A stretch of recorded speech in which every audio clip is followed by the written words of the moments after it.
Right, so next we've done the underside of the sill, so we need to start looking at the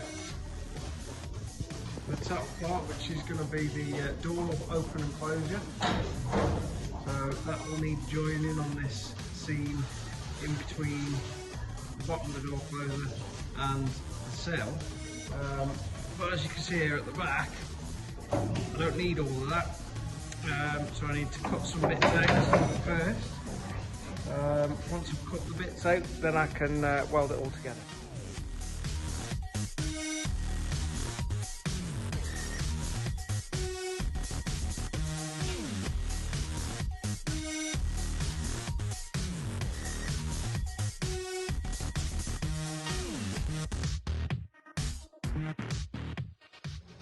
So what I'm actually doing here is I am drilling small holes into where I want the seam to join.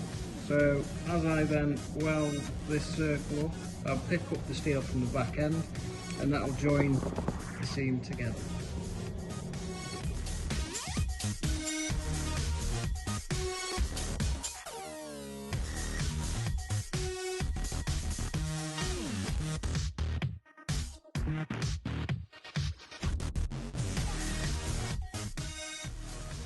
So what we've done now is we've drilled holes all the way along the sill, and we'll use those to join the two bits of metal and the seam together.